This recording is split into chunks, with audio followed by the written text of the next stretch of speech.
sama gars yi maa ngi leen di bëggee di amoon mbégte encore une fois teew fii ci seen chaîne boobee di 100% sport di ko génn ci Ligue 1 17e journée vraiment am na ay match yu neex yoo xamante ni day daal di am dañuy dikk ak yéen ci quelques matchs rawatina le match phare boo xamante ni ñëpp dinañ ko bàyyi xel muy le choc de cette 17e journée qui va opposer le Casa Sport à Génération Foot. Casa Sport actuellement moom mooy deuxième à un petit point de Génération Foot, première 30 points, Casa Sport 29 points la daal di am. Donc booy xool match boobee dina doon match boo xamante ni moom la ñëpp di daal di bàyyi xel ci li nga xamante ni rek moom mooy 17e journée bi. Ce sont deux équipes en forme du moment, bien vrai que Casa Sport ci défaite la daal di jógee, mais booy xool avant défaitem bi mi ngi nekkoon ci 3 victoires consécutives. Génération Foot nag booy xool 5 matchs yu mujj yëpp amu ci défaite, 3 victoires la ci am ak 2 matchs nuls. Donc match bi c'est l'occasion quand même pour le Casa Sport de se relever encore ginnaaw ci défaite lañ daal di jógee, c'est l'occasion mu daal di gagner pour daal di revenir ci dynamique bi mu nekkoon, mais aussi pour daal di chuper la première place à Génération Foot parce que depuis quelque temps Génération Foot moom moo ko daal di yor te Casa Sport aussi mi ngi ci ginnaawam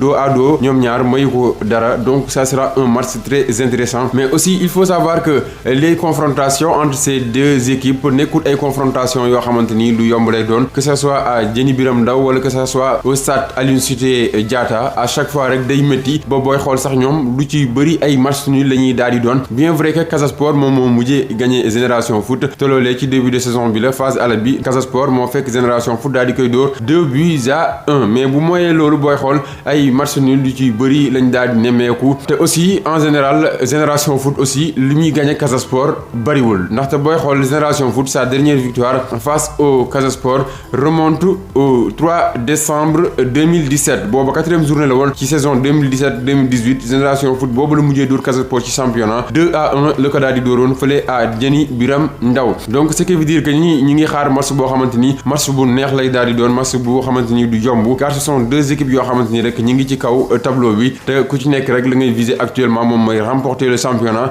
comme l'a dit Seydou Sané, le président du Casa Sport. En face aussi une équipe de Génération Foot boo xamante ni une équipe vraiment qui fait actuellement du bon travail. ñi ngi gis ne résultats yi ñuy am machallah depuis quelque temps, une équipe difficile à manœuvrer quand même, les académiciens. Donc ça sera un duel à suivre entre le Casa Sport et Génération Foot. Et surtout du côté de la Casamance actuellement c'est la mobilisation. Match bi kon dina doon match boo xamante ni ce sera un classique qui va opposer le Casa à Génération Foot. Donc gars yi match boobee jar na bàyyi xel. Beneen match bu jar a bàyyi xel aussi moom mooy match bu war a dox ci diggante Ndiambour bu Louga mi nga xamante ni actuellement moom moo mujj ci classement bi moo war a jàkkaarloo ak Teungueth FC actuel 9e. Bon Teungueth actuellement vraiment championnat am réussir ko, ñoom nag booy xool seen ambition moom mooy demaat li nga xamante ni rek mooy Ligue africaine des champions, te booy xool actuellement ils sont trop loin à 10 points du leader muy Génération Foot. Donc Teungueth doit se réveiller quand même, bien vrai que Teungueth mi ngi jógee ci match nul ak benn victoire, il faut quand même Teungueth gagner pour espérer daal di approcher wu loolee nga xamante ni rek moom mooy place européenne yi,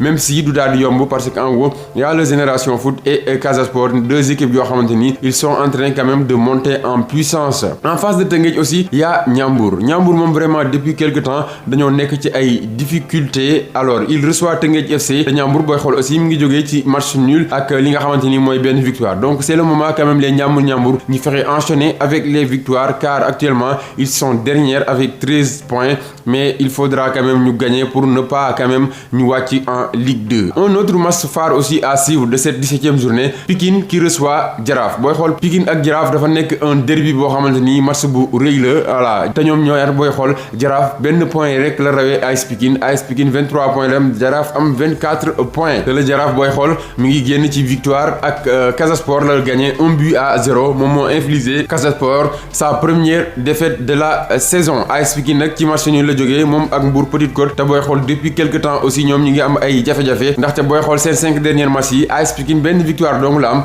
3 matchs nuls ak benn défaite. Donc Pikine doit se réveiller et face à Jaraaf ça ne sera pas du tout facile, mais nag quand même match bu neex la war a mën a doon parce que ñaari équipe yooyu moom à chaque fois bu ñu dajee rek du daal di yomb. AS Douane Mbour Petite Côte, AS Douane aussi nekk na une équipe boo xamante ni mi ngi monter en puissance depuis quelque temps parce que mi ngi ci 3 victoires d'affilée. loolee nag nekk na un bilan boo xamante ni bu am solo la ci jamono ji nga xamante ni Mbour Petite Côte n'arrive pas à gagner lors de ses 5 derniers matchs. 4 défaites la am ak benn match nul. Donc Mbour Petite Côte est sous la menace d'une relégation. Donc il est temps ñoom ñu daal di def un bon résultat face à un AS Douanes boo xamante ni jamono ji ñi ngi en feu di daal di monter en puissance. US Gorée Guédiawaye boobee tamit nekk na match boo xamante ni match bu am solo la. Guédiawaye malgré mooy 5e mais Guédiawaye sort de 3 défaites 1 match nul. Donc Guédiawaye dafa war a daal di yeewaat parce que ñoom aussi ils ont en général des difficultés à gagner à domicile. En face il y a US Gorée 10e 20 points. Voilà US Gorée aussi nekk na équipe boo xamante ni mi ngi ci milieu de tableau bi mi ngi xaw a jege tamit li nga xamante ni mooy zone rouge bi moom ci ab match nul la daal di génn. Donc nag match boobee dina doon match boo xamante ni bu am solo la. Ce sera l'occasion à Guédiawaye de renouer avec la victoire mais attention US Gorée aussi nekk na équipe boo xamante ni équipe bu naqadee manœuvrer la. Excellence ak Linguère 8e Linguère qui quand même gère sa saison. Linguère mooy 8e avec 21 points. Équipe boobee di Excellence moom mooy 12e moom nag mi ngi ci porte zone rouge bi parce que 15 points la am à un seul petit point de Mbour Petite Côte. Kon nag match boobee aussi Excellence c'est l'occasion quand même de se racheter mu daal di jéem a gagner bu ko defee espérer pourquoi pas maintenir. Linguère mooy déplacé wu donc ce sera l'occasion pour l'Excellence de Thiès de se racheter quand même am victoire bu ko defee mën a espérer maintenir. Linguère aussi ñu ngi ci dynamique boo xamante ni quand même bien vrai que bëriwul ay victoire ndaxte ñu ngi ci 3 matchs nuls ak benn victoire mais quand même ñu ngi gérer seen saison te maintien la ñuy jéem a assurer. Donc je pense que loolu nekk na loo xamante ni match bu war a neex lay doon aussi. Dakar Sacré-Cœur Jambar les deux académiciens booy xool Dakar Sacré-Cœur moom actuellement bon saison régulier wul trop parce que day gagner di match nul di am victoire. Donc du coup actuellement moom mooy à la 11e place 17 points à 3 points seulement de la zone rouge. Donc Dakar Sacré-Cœur attention il faudra aussi ñoom ñu fexe gagner mais nag déplacement lay doon à Jambar un déplacement qui sera difficile parce que Jambar quand même lors de ces 5 derniers matchs c'est une seule défaite et 4 victoires. Voilà mi ngi ci dynamique bu baax a baax donc ça sera un match très intéressant entre les deux académiciens. Voilà sama gars yi loolu moom moo nekkoon li nga xamante ni moom mooy les différents matchs yu war a am ci Ligue 1 17e journée ci samedi bi. Donc mën ngeen a joxe li nga xamante ni mooy seen xalaat par rapport ak nag ngeen gisee loolee di match yooyu lay sama gars yi dinañ dikkaat après le match pour vous faire le débrief. Mën ngeen a commenter wante tamit ngeen abonné wu ci chaîne bi ngir aider ko jaa ngeen jëf.